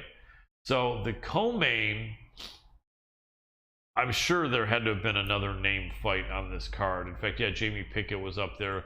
I think maybe someone else, because this is what we have here. Yeah, well, it's not a pay-per-view, and it's coming on the heels of pay-per-view. These are both very tough guys, though, but I don't think they thought they were going to be in a co-main event like this at this point. So let's look at Caio Borralho. Caio Borralho from Brazil, 29 years old, 11-1 record, 6'1" for a middleweight. That's a middleweight? No. Yep. What does that show? 155, right? 185. 185. Okay, 6'1" middleweight. That's normal size. Let's see his fights. Let's see the Borralho. No, the other guy's fight. Sorry. Let's see who he's fought. So Caio Borralho did just beat Gadzi Omar. Gadzaev. There we go. Exactly. And he beat him. Gadzaev. He beat him only a few months ago. I fought in April, May, June, July, 3 months ago. He won that. He won the Dana White Contender Series. So this is the third fight for him. Armen Superman Petrosian, 6'2", slightly taller, 7-1. So he's got slightly less weight, less fights. Similar matchup. This actually makes sense to make it a co-main. It really does. It's similar setup and tee up. But this is going to be should be a really good fight. Yeah. The tough thing is that with both guys having only one UFC fight, and with Armen only having 8 fights and Caio only having 11 fights, how old are they both? Can we look at that? 31. 31 for Armen. Armen is 31, and how recently was his loss for Armen? I'm not sure. Anyway, Caio is 29, and the recent Caio hasn't lost in what? 7 years? Yep. 7 years. 7 years. He's on, what, a 9-fight win streak or something? Yeah. And then Armen did lose just a year and a half ago against a Hassan Yousefi. He did about a year stopped. ago. Yeah, so that's a question there. I'm going to bet you because of that, they may be making Caio a favorite. Let's see. Wow, 2.25 to 1 just because the guy got starched. Just because he got starched in much more recently. Yeah. You know what though? I like these Armenian fighters. I really do. I have some friends that are Armenian that I've trained with, and neighbors. Really good folks. Let's look at really these stats, good men. Strong men. for Armin, 6 knockouts, one decision for a win. Oh wow! So out of his 7 wins, he's got what's that? It's like a 93% win. 86% wins via stoppage. Yeah. Wow. Yeah. Only one guy has gone the distance with him that didn't beat him. And let's see Borrello. Borrello has 4 decisions, so he's not as prolific, but then he's got 7 stoppages as well out of 11 fights. So one man has 7 wins by stoppage out of 11 fights, and one man has 6 wins by stoppage. Let's see 7. how scary Armin is on his feet at the end of the day. I think that's what's going to boil down to. I think Armin's in this fight. Oh, I think 100%. But I totally think if it gets to the fight. ground, though, it's going to KO. Just judging by the look of things. Could be. I mean, you know what? This is a fight I would not recommend people bet much on. I hate to bet on when a guy has only 1 UFC fight. It'd be another thing if he had like 6 or 8 Bellator fights against all the best guys or PFL. No, you can only go off math on this, and MMA math we all know doesn't work. So right, so that's a close fight. I would say dog on that one because it does make sense though. I want to know who these guys are a little better and see them really perform. Yeah. I'm going to be watching for sure just to tune in just for that. Yeah, you've got to wonder why. You know, somebody that's going, what was it, 9-1? Right, 7-1 and 11-1. Why they're the co-main event. You know, but it's going to be interesting to see. But I think, I think to me, it seems like a 50-50 proposition, maybe record-wise, slightly better for Kaio. But I think Armin's live in this fight, Petrosian stuff. Okay. All right, before we go into this one, I'm going to hop over to the comments here. First off, we have people asking who we are. Well, we're just a couple other guys. We love getting trolled by you guys because we'll probably troll Who are you back. guys? What the hell? WTF, right? That's pretty much it. And then hey, listen, I'm a blockchain architect over at LithToken. Check out LithToken, lithtoken.io. We just migrated to a new cryptocurrency, and we've got that. And then somebody says somebody definitely didn't show up. Who didn't show up? I don't know. They're just going off trolling. They're not being the nicest of guests. But no, this is pretty funny. Someone is saying OnlyFans, and then they're asking if we dance or perform or model on OnlyFans. They weren't asking us. They were meaning to ask what's her face. Oh, that's not very cool. No, fuck that. No. That's not nice. So and not only that, they didn't tip. So, and you know what? Had they tipped, we would have been refunding that money. I wouldn't have refunded it. But you're right; they wouldn't deserve it. But we were not going to ask Emily that. I would have gone and I would have gone and bought it myself another Coca-Cola. Yeah, exactly. So everybody, make sure to hit up our social media. If you're on the Hannibal TV, if you're on our social media watching us right now, make sure to head on over to the Hannibal TV, Great North Wrestling. Check it out on Facebook and YouTube. We do love you guys, regardless. Some of you can get pretty rude, but whatever. Yeah, you know, like I say, if you guys are throw shade at us, we'll throw it back at you. That's it. If you guys are, thank you. If you guys are trolls, then we'll think of you as like a Shrek, like cousin Shrek. That's what I should call the trolls that come here. But you know what? It's hard to say. I'm an old guy. I wonder if I was possibly in my late teens or early 20s, living in my parents' basement, which I never was.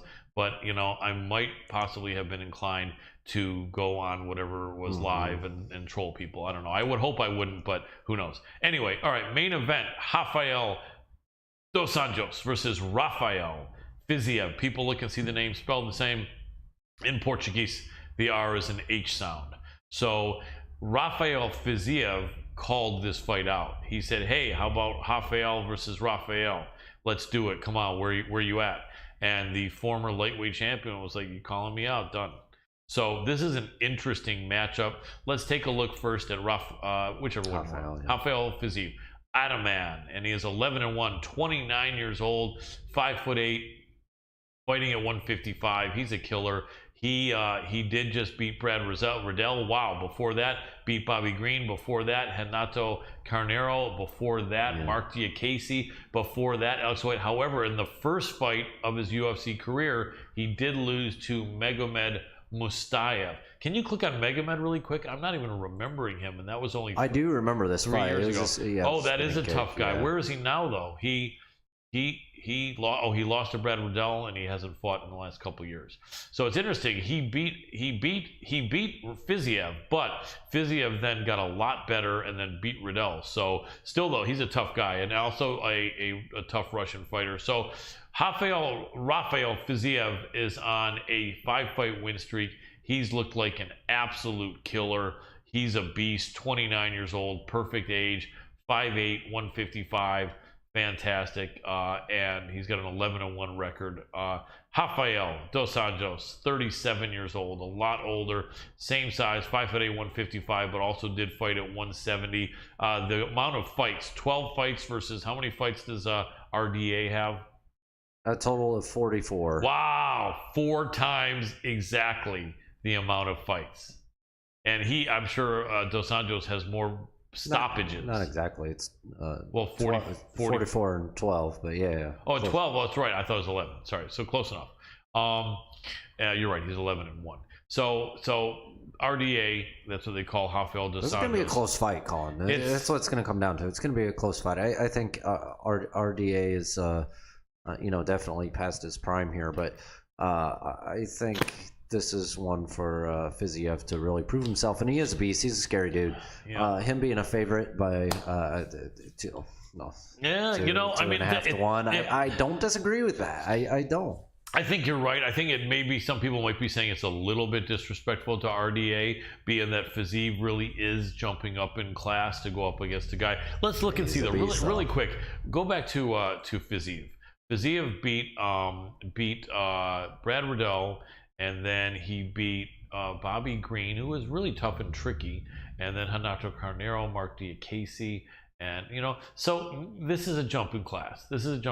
Now, I know everyone's saying... Yeah, but if you go and look at the fights, especially like Renato Carneiro, you're looking at, that was RDA's last fight.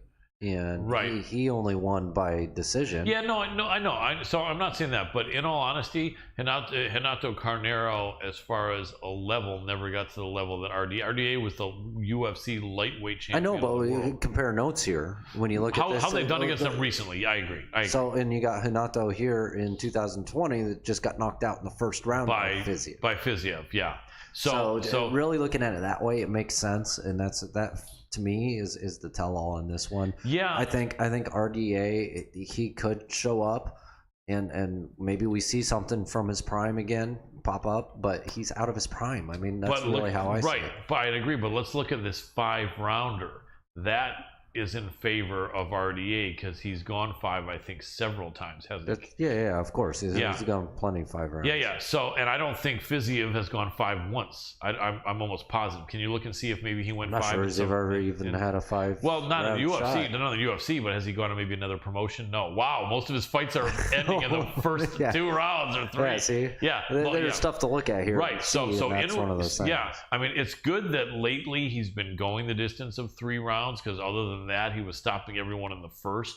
So this is the big question. 5 rounds. A lot of people that are boxing fans feel that, well, if something's a 10-round fight or an 8-round fight, not big a deal, or 10-round. The difference is boxing rounds are 3 rounds. MMA rounds are 5 rounds. A lot more exhausting because of all. I'm going to tell you, Fiziev, I was going against him. I remember Garrett Kerman, our main man Garrett Kerman, actually turned around and was like, no, Fiziev is a beast. I have to listen to him.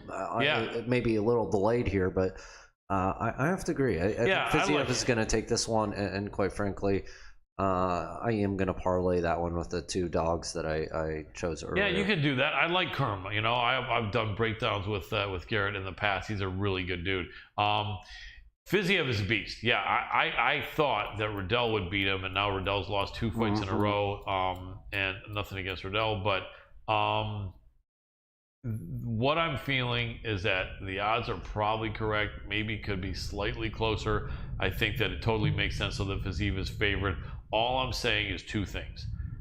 He's going against a guy with more experience than anyone he's ever gone against before, and who is better than anyone he's ever gone against before. And he's going in a 5-round fight where he may have to pace himself and I'm sure he's been doing a bunch of fives in the gym every other day, probably, or every day even. I don't know how often they're going to do it without a break. But I think that those two factors are gonna let RDA in this fight, and I think it's going to be a close one. Anyway, we don't want to make our next guest wait. Yep. No. Well, let's go into that. Yeah, I'm going to say I think RDA is live. I may not bet on him, but he's live in this fight. Skype dance. Skype dance. Skype dance. Try it. Skype dance with us. That's it. Huh. This is looking strange. It's not looking like he's picking up. Oh, he's asking. Oh boy. Well, what's going on? Cut it for a second. It's just.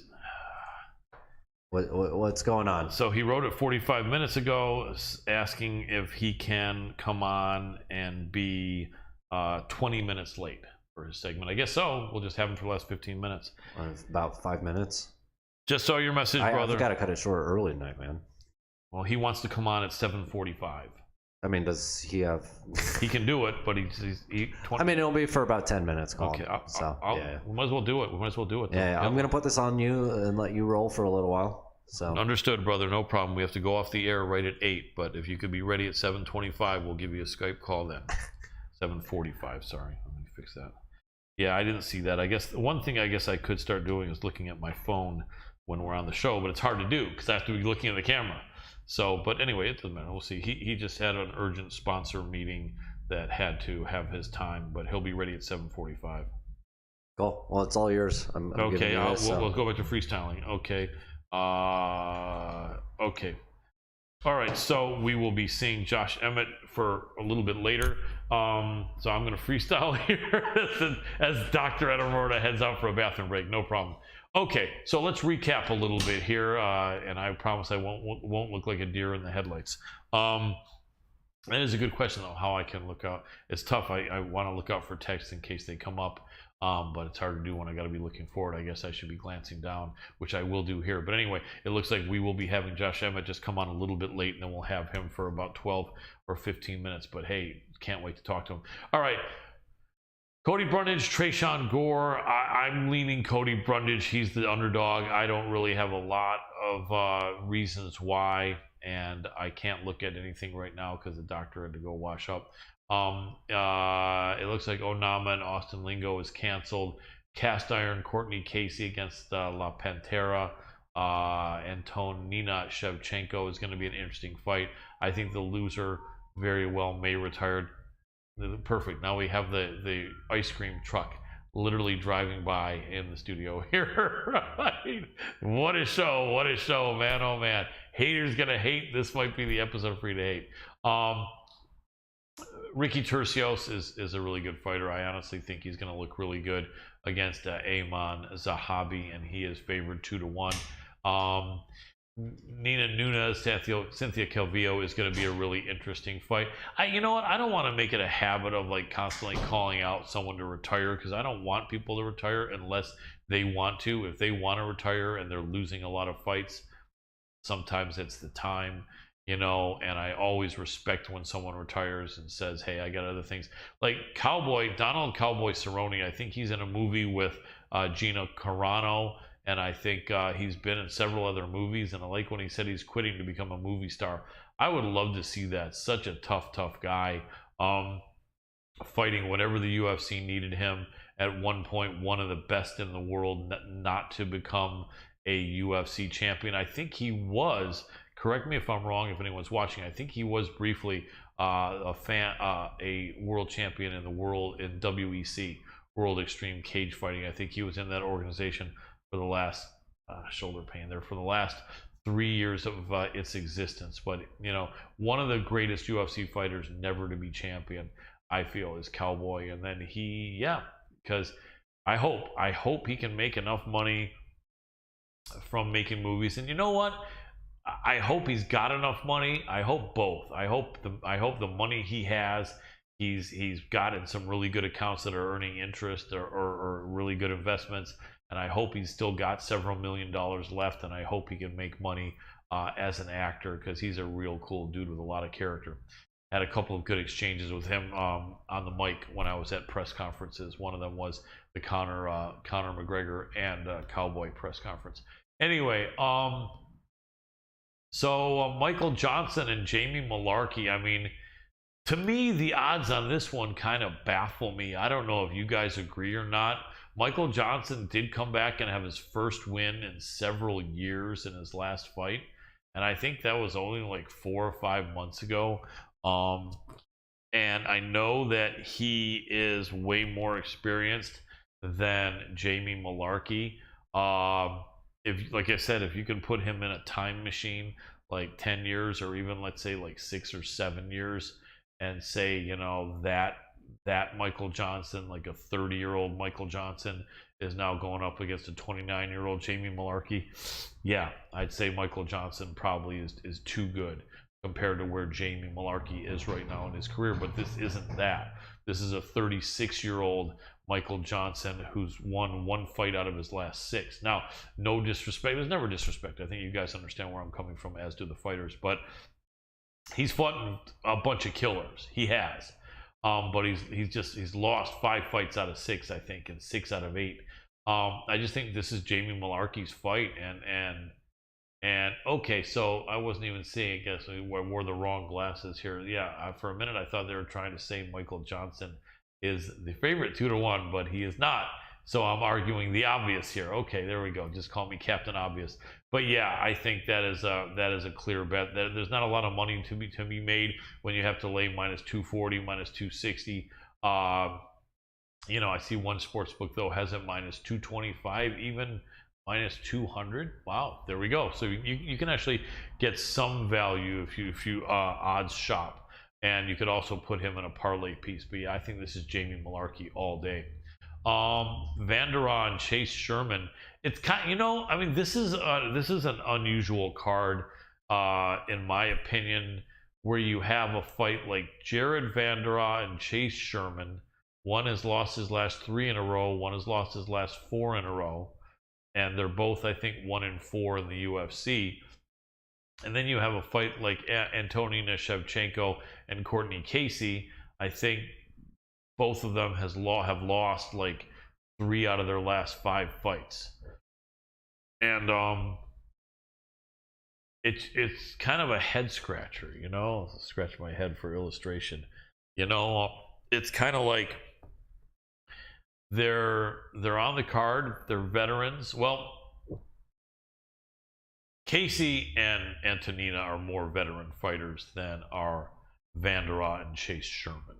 So I think with Vanderaa and Chase Sherman, I think that Vanderaa is a hungry fighter and has shown some glimpses of really good skill and tenacity. He's a really tough guy, and a nice guy. I remember he said that I think his grandfather pronounced his last name Vandera, but then he pronounces it Vanderaa. So either way, he's okay with it. That's cool. But everyone loves the heavyweights, and I think him and Chase are gonna go out there to kill in this fight. I don't think either of them are going to be careful or cautious. If that happens, then I was wrong. But I think they're going to really go for it. Everyone loves the big heavyweights. That might be why that fight is on there, and I like it because it's going to give one of them a chance to prove that they deserve to stay around in the UFC. You know, if it's a really close fight and it's not exciting, I'd hate to see them both get cut, but it could happen. But anyway, I hope not. I don't want anyone to lose their job in the UFC or anywhere. And then the other one, Casey and Antonina Shevchenko.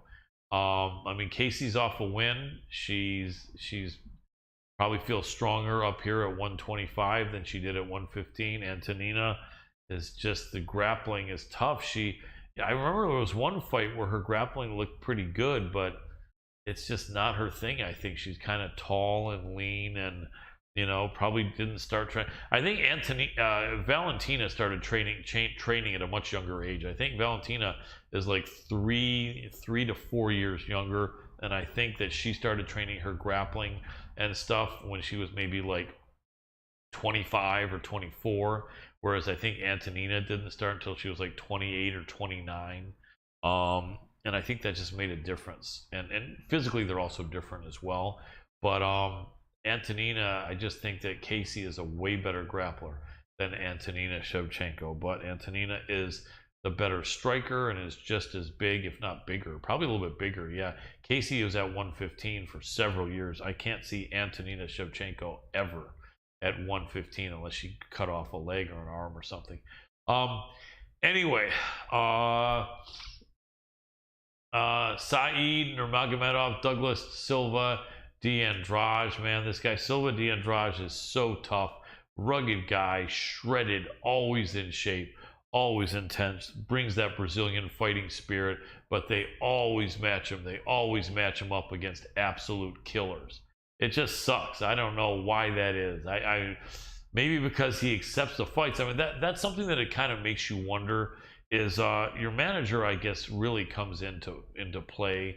I've learned from talking to some managers that I know that manage UFC fighters, and that in some situations you want to turn down a fight. You know, in some situations, especially if your fighter is younger or just doesn't have much experience, you don't want to accept a fight always against killers, because then you're kind of destroying the confidence of your fighter. And yeah, your fighter could pass these tests, but usually he or she won't.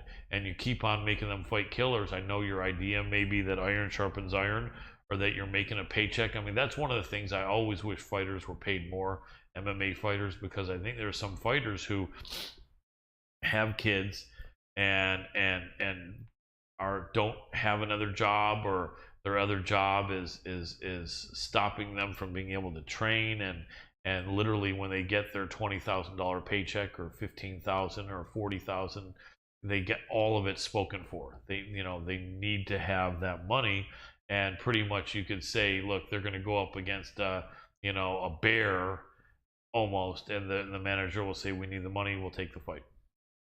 And it's unfortunate, because I think that some managers are really, really making sure that their fighter's in a better position. I don't know whether they're letting them live at their house, or they're, sponsoring, they got sponsors or something.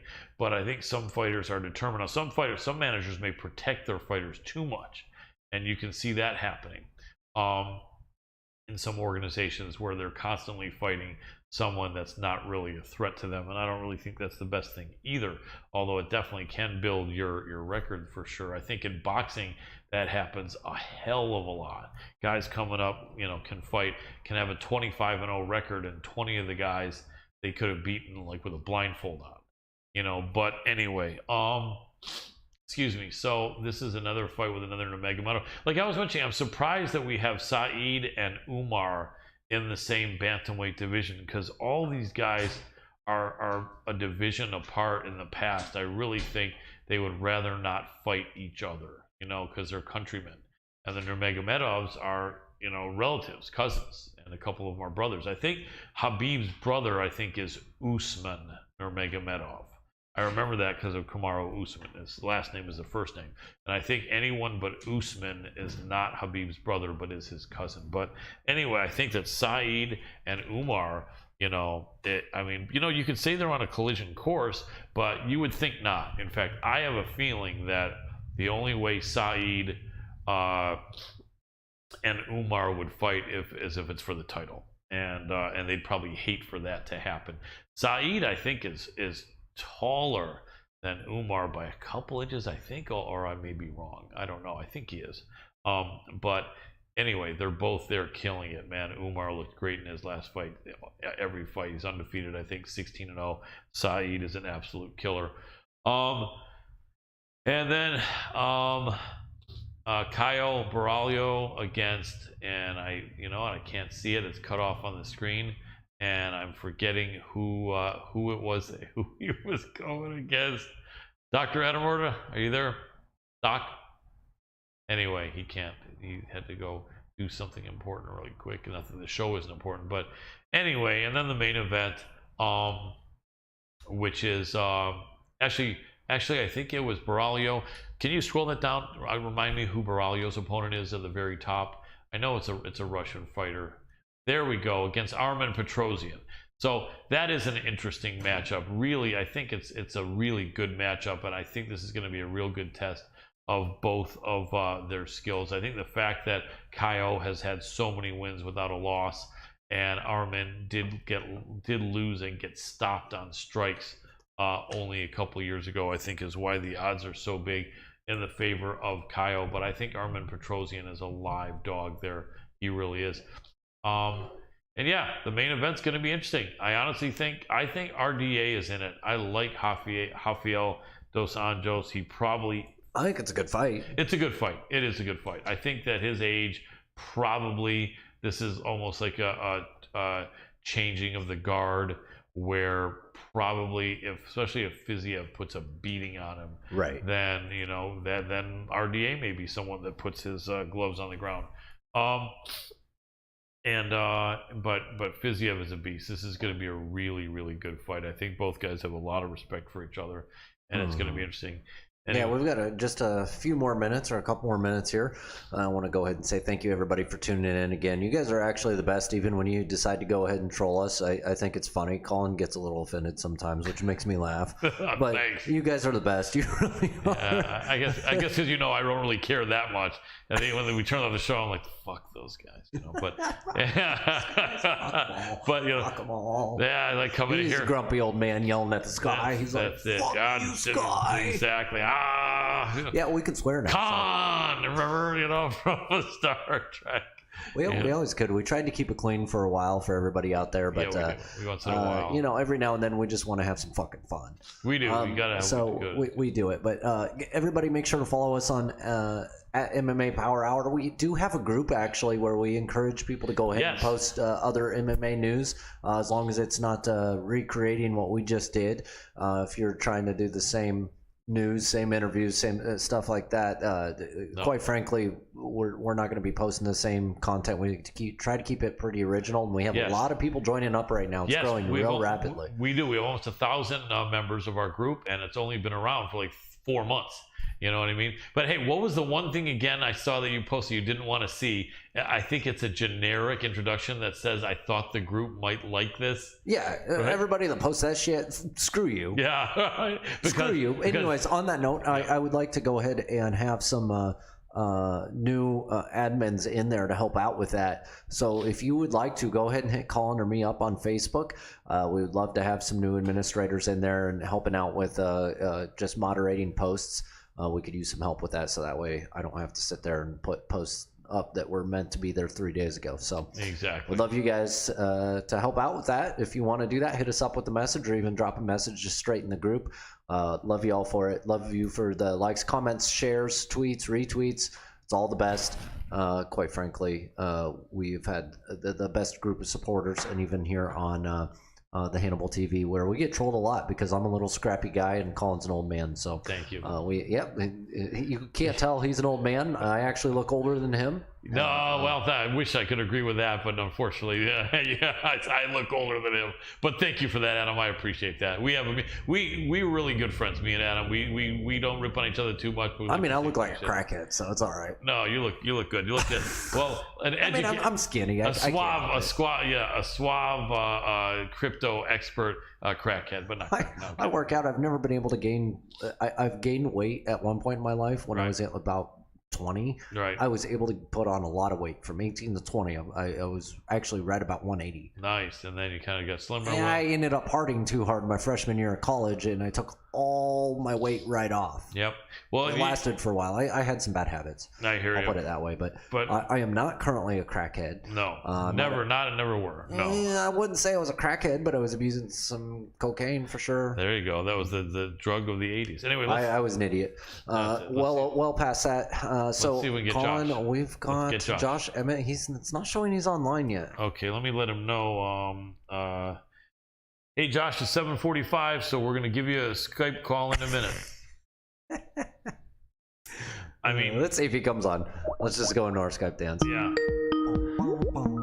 Skype dance with us.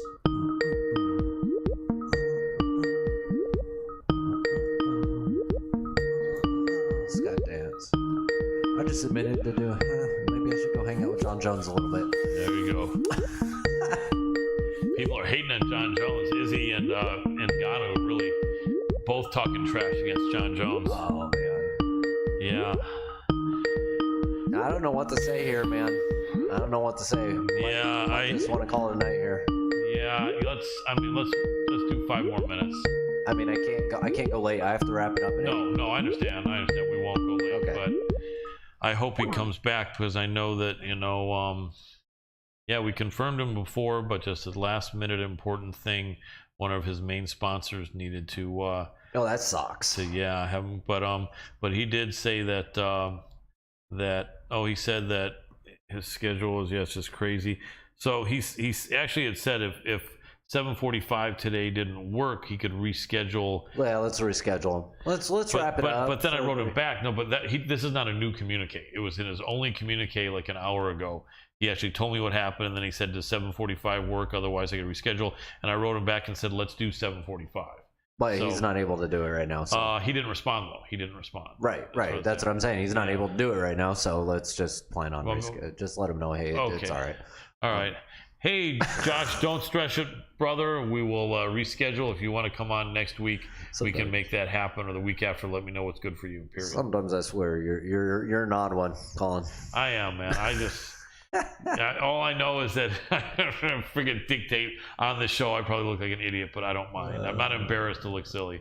I guess that's what happens. You get older. Well, I actually have to get to some stuff with the migration here, so this actually works out okay for me at the end of the day. So we can bring him on. I know this is 2 weeks in a row. We were supposed to have him on. Unfortunately, somebody that's just coming hot off a big win. Yeah, it's not ever easy, and a lot of news going on with Josh. So if you want to.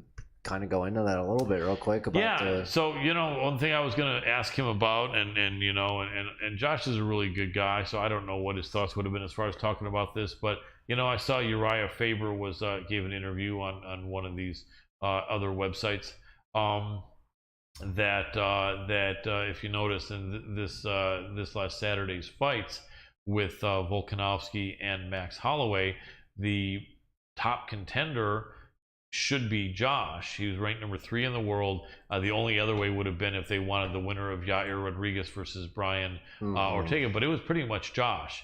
And instead of them making sure that Josh was seated like in the front row with other prominent UFC fighters and champions, for some reason they screwed up, and security kept seating him further and further away from the octagon until he was like not even in the lower row. Like they were putting him up in the not the nosebleeds, but somewhere back. Someone screwed up, I guess, not knowing what to do, and Uriah Faber was pretty pissed off, and he said Josh is not a guy that complains. Josh is not a guy that's going to try to intimidate people and start fights unless he's paid to knock someone out. And so Josh was just like, but he and his wife were pretty upset, as they should have been, because I mean, of course. I mean, listen, he's the number 1 contender, and they should be teasing fights and doing stuff like that with him. Right. They should have had him right there. They've done it for a lot of other people before. Why not him? Right. And that does suck. And he would have a right to be mad. It's really fucked up. And Uriah Faber says he's definitely going to talk to Dana. Unfortunately, we can't go back in time, but it's really unfortunate. One of the things that I know I don't like, Adam, is I think in these venues, a lot of people get power hungry. Like Uriah was mentioning, the guys working there making minimum wage. I'd never make fun of anyone making minimum wage because they're not choosing to make minimum wage, but times are tough. But I think that what happens sometimes is people in these venues feel like the power they have to stop people from sitting here or coming closer, they like that power. And all they're going to do is say, no, you back, you out, you can't come in here, get the fuck back. And I think that people need to try to use their brains more and call someone and say, brains, listen. What are those, Colin? Yeah, I know, what right? Yeah, someone needed to contact someone high up and say, I've got someone here who is a UFC top contender. Are you sure we're supposed to keep on pushing his seat back to the back? Because something seems wrong with that. And then maybe someone could have said, no, put him in the front row, cage side. which is where he should have been with his wife. He totally should have been there. Yeah. Totally should have been there. Not right. Yeah, it sucks. Well, and hopefully we can get him on maybe next week or the week after even. But let's try to get something penned in with him this next time. Yeah, for sure. Usually when this happens with somebody like Josh, he's actually never missed with us, and he's been a multiple-time guest. He has every somebody the guys like him always find a way to make it, but we've got to find the time that works for him. Yeah, I think maybe 2 weeks later he was still healing. It was a brutal war. It happens. It happens. Yeah. But anyways, Colin, it's been another great episode. Thanks for the breakdowns and rolling through the stuff here and running with it. We've got to roll with the punches, everybody. But thank you for tuning in again. And Colin, I'm going to go ahead and tap out. Hand it over to you. Let you tap out. Sounds good. I will, and I want to make sure that I say what I normally like to say because it's from the heart. Take good care of yourselves. Be kind to yourselves. Call a friend or a relative that you haven't talked to for a while and let them know you still got their back, you still care about them or love them, as it were, whatever your feelings are, because the encouraging words could, mean so much to someone who's having a really bad time that you may not know. So if you could do that, just take a minute to do that, to call someone, text, email that you haven't for a while. Be gentle and kind to yourself. I like to say treat yourself the way your loved ones would like you to be treated. Most of us are so hard on ourselves, and sometimes to a real cruel extent. And it's not fair. Be kinder and gentler to yourself. Take good care of your pets. The pets, man, these are God's creatures. I love all animals. Make sure your dog is walked whenever he or she needs it, that they have cold water and fresh food and a cool place in the hot weather like this. For your cat, make sure their litter's clean. Make sure that they have fresh food and water. And, medical care. They need it. It costs money. They need it. That's about it for the entire team here at the MMA Power Hour. This is Colin Crandall, and for tonight, I am tapping out.